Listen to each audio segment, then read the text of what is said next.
Hi everyone. So we are to discuss that we have read the book of Daniel thus far in this class and how this correlates to the ACA Code of Ethics and the ethical principles.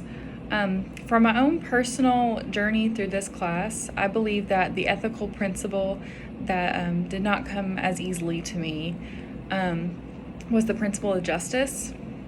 Our textbook discusses that the principle of justice means to treat all clients equally, and if not equally, we would have to be able to accommodate if the client had unique needs to be successful. And I believe that this principle took time for me to learn and understand better. And I really didn't think that I had an issue with this principle until we had our assignment on attitudes and beliefs in reflections a few weeks ago. And one of the scenarios that I actually chose to write about in that paper was the ability to, if you felt like you could counsel somebody that was released from jail due to rape charges. And when I read that, I realized that that would be a really big issue for me and that I could not do that. And a lot of that stemmed from, it was a very sensitive and emotional issue for me. It really triggered a lot of anger in me personally.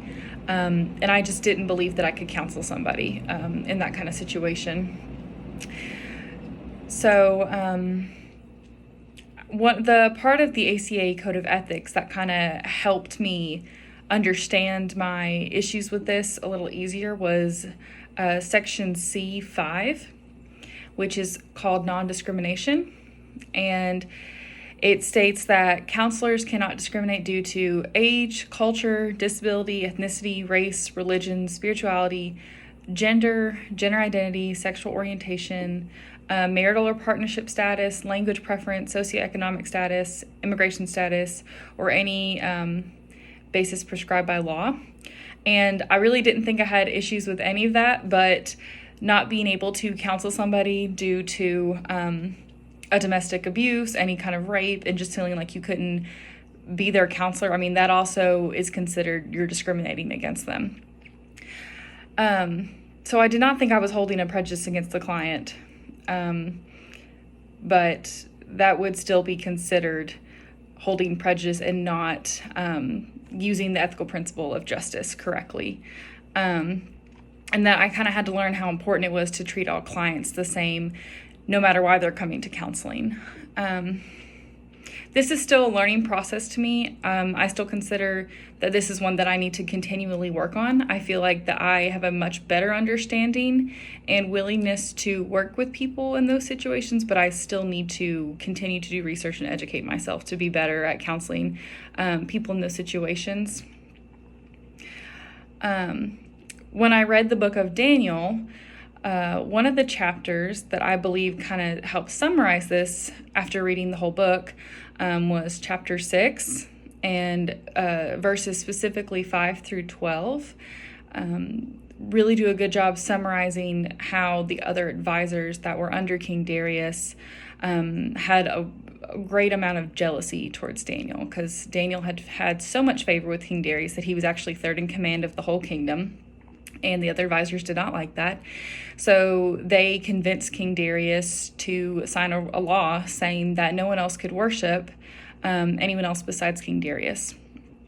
And, we can see by reading Daniel that King Darius and Daniel had a really good relationship and that they loved one another, and they didn't want to cause any issues between one another. And I think seeing that tug and pull for the king and Daniel, really having this ethical dilemma, really helped kind of coincide my issues I was having with the principle of justice in the ACA Code of Non-Discrimination. Because when King Darius finds out that Daniel has been praying to his God, he's very torn because he can't go back on his law, but he doesn't want Daniel to die and get hurt. And Daniel really cared for the king, but he knew that he could not turn his back on God, and so he continued to pray. And it even says he continued to pray with the windows open so everyone could see. So he was not ashamed. And I think that seeing how even though it was really scary, Daniel continued to have bravery and did what he believed was best and continued to pray for God, even if it was very difficult. And even though it was a terrible situation, King Darius did not go back on his law. He didn't like it, but he had to go by his own law because he was the king. And I think the same issue applies, for when we are having issues with certain principles of ethics or ACA codes. It may not be always to our liking, our personal liking, but that it's really important to find ways to push through that. And that can be through continuing education and research about the topics that are sensitive. So for me, because it's difficult for me to feel like I can counsel people that have domestic violence and rape charges on them, it's really helped me to continue to educate myself on the best way to help people that are in these situations and to help better themselves, and to not let my own emotions get in the way of that.